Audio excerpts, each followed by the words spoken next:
வணக்கம். கொங்கு நாட்டு சமையலுக்கு உங்களை அன்புடன் வரவேற்கிறேன். இன்றைக்கி நம்மளோட சேனலில் வெண்டைக்காய் சில்லி எப்படி செய்யறதுன்னு பார்க்கலாங்க. இதுக்கு வெண்டைக்காயை நீங்கள் பச்சையாகவும் செய்யலாம், இல்லை எண்ணெயில் பொரித்து போட்டும் செய்யலாங்க. இந்த வீடியோவை நீங்கள் கடைசி வரைக்கும் பாருங்கள். வாங்க எப்படி வெண்டைக்காய் சில்லி செய்யறதுன்னு பார்க்கலாம். இந்த சில்லிக்கு நான் வெண்டைக்காய் எடுத்துருக்கேங்க. 1 இன்ச் அளவுக்கு எல்லா வெண்டைக்காய்களும் கட் பண்ணி எடுத்துக்கலாங்க.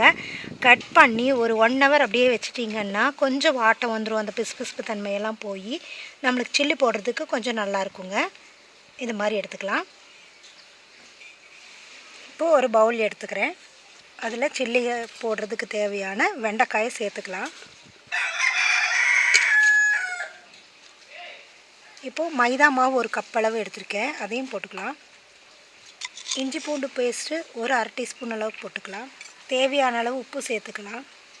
காரத்துக்கு வரமிளகாத்தூள் சேர்த்துக்கலாங்க. எண்ணெயில் பொரியும் போது கொஞ்சம் காரம் கம்மியாகவும் கொஞ்சம் தூக்கலாகவே போட்டுக்கலாம். சீரக பவுடர் ஒரு 1/2 டீஸ்பூன் அளவுக்கு சேர்த்துக்கலாம். கரம் மசாலா அதுவும் ஒரு 1/2 டீஸ்பூன் அளவுக்கு சேர்த்துக்கலாங்க. அரிசி மாவு ஒரு 2 டீஸ்பூன் அளவுக்கு சேர்த்துக்கிறேன். கொஞ்சம் கொரகொரப்பாக அரைச்சிருக்கேன், அது கிறிஸ்பிக்காக. கார்ன்ஃப்ளவர் மாவு ஒரு 2 டீஸ்பூன் சேர்த்துக்கிறேன்.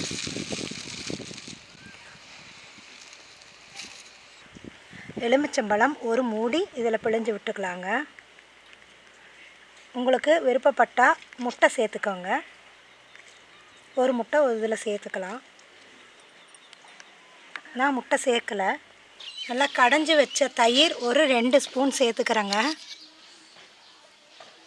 இது கூட கொஞ்சம் ஃபுட் கலர் சேர்த்திக்கிறேன். இது உங்களுக்கு விருப்பப்பட்டால் சேர்த்திக்கோங்க, இல்லைன்னா பரவாயில்ல, அது உங்களுடைய ஆப்ஷனல். இதை நல்லா பரட்டிக்கலாங்க.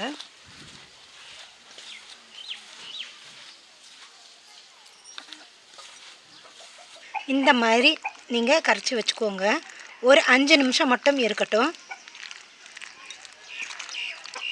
இந்த பதத்துக்கு நீங்கள் நல்லா கலக்கி வச்சுக்கோங்க. இப்போ எண்ணெய் நல்லா காஞ்சிருச்சு. இப்போ நாம் கலக்கி வச்சுருக்கிற வெண்டைக்காயை இதில் போட்டு பொரிச்சு எடுத்துக்கலாம்.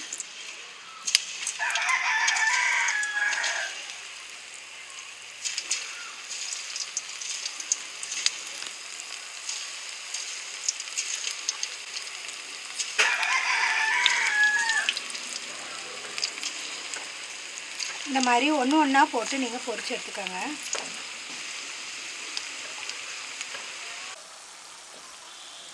இது நல்லா வெந்துருச்சுங்க. இனி எடுத்துக்கலாம்.